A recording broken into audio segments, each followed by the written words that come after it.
The Russia-Ukraine war is not just a territorial battle.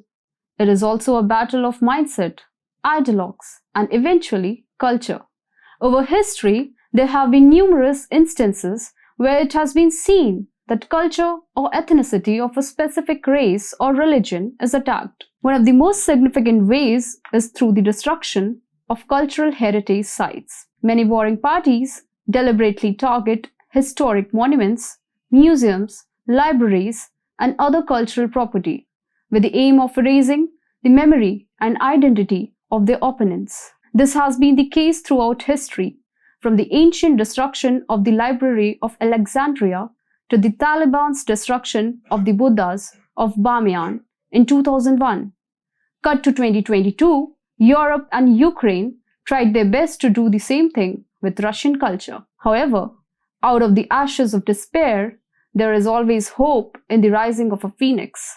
The Russian phoenix, the Russian culture, has emerged stronger than ever before. Now even European allies are succumbing to the fact that Brussels and Kyiv are on the wrong side of history. Hello and welcome to TFI Global. I am your host Shalini Tiwari. Let's begin with the video report. At the start of the Ukraine war, the fight was just between Russia and the West over the annexation of eastern Ukraine.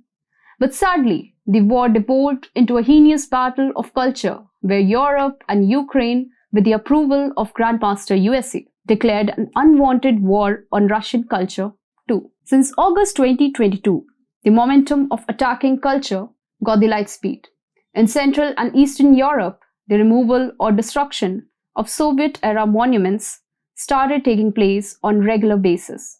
In the Latvian capital of Riga, an 80-meter concrete obelisk created to commemorate the Soviet Army's capture of Latvia in 1944 were brought down to the cheers of an onlooking crowd.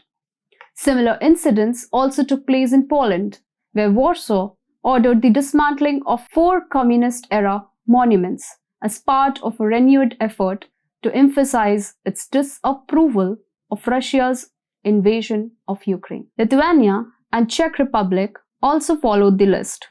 The act of removing or destroying these monuments served as a powerful reminder to Russia that they can go to any extent in their hatred for Russia. Monuments have always been an effective tool of symbolism as they make past events visible in the present.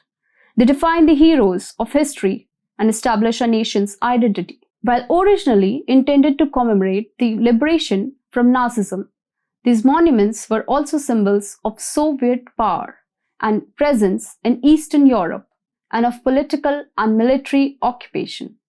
By destroying these monuments, Europe did everything within its reach to destroy Russian traces on its soil. Even Russian movies and art were not spared from this malign campaign.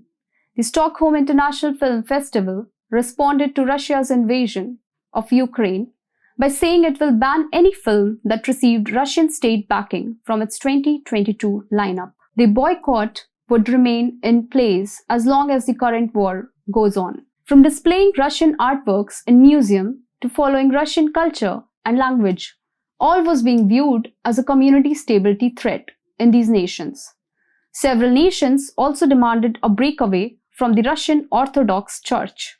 From Lithuania to Latvia and Estonia, every nation has demanded the separation of their Orthodox churches from the Moscow Patriarchate. In Estonia, the Russian language was also officially banned, and by 2024, it is anticipated that the language will be completely banned. The campaign against the Russian culture was carried out in utter frustration as the West failed terribly in tackling Russia in eastern Ukraine. The Chaps are now losing Bakhmut, the most crucial Ukrainian city too. Hence the anger is being vented out at Russian culture. However, it's better late than never. Despite the fact that such a ridiculous campaign was carried out to remove all the traces of Russian culture, the fact remains that Russian culture is the soul of many Europeans and it simply can't be destroyed just like monuments. These are not our words. These are the words of several European leaders. Evidenced by Serbia's swift rejection of the EU's call to join the Cancel Russia movement, President Alexander Vučić announced that Serbia would not participate in the bashing of Russian culture, citing its importance to national identity and interests. As per Serbia, preserving Russian classics is just as vital as safeguarding financial interests. During an interview with Serbia's Prva News channel, Vučić acknowledged that his country depends on the West for investment. For this reason, he argued that calls for Belgrade to sever these ties demonstrate a lack of understanding about how the country operates. Vučić added that the suggestion to break completely with Russia and discard the works of authors such as Dostoevsky is nonsensical, as such actions would not benefit Serbia in any way. Officials in Kyiv had demanded for a boycott of Russian language and culture to European nations. However, Simonas Kairys, cultural minister of neighboring Lithuania, cancelled his demand.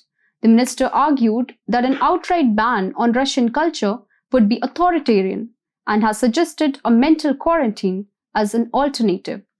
Kairys claimed he knew ethnic Russians who now refuse to speak Russian due to the conflict in Ukraine, but described this as a passing phenomena. Kairys has also argued the destruction of Russian culture won't do any good, which indeed is true. Now here's a movement of truth. The West is exposed to its naivety about Russia, its history, its culture, and motives. But the Russian phoenix is unable to stop. Thanks to Europe's cancel culture, Russian culture is gaining acceptance all across the globe. In Russia, major venues brought back old Soviet films on the big screen. It was presumed that if Hollywood boycotted Russia, common Russian citizens would turn against their leader and an anti-government movement will start to emerge. However, the complete reverse has happened. Apparently, Russians also showed an increased love for Russian culture and cinema, and they have also shown that they stand firmly with their leader in these tough times. Kyiv, Brussels, and Washington thought that by persecuting the Russian culture and history in Europe, pressure would have been created on Putin to succumb in Ukraine to save the Russian identity. But God had different plans. Things have taken a 180-degree turn. The world might not know the Russian actors or history that much, but everyone knows that Hollywood actors are stupid and the ones fighting Russia on history have no history. The resurgence of Russian culture is definitely going to pinch Zelensky badly, but he can't help it. Despite efforts to subdue it, Russian culture is rising with a big boom.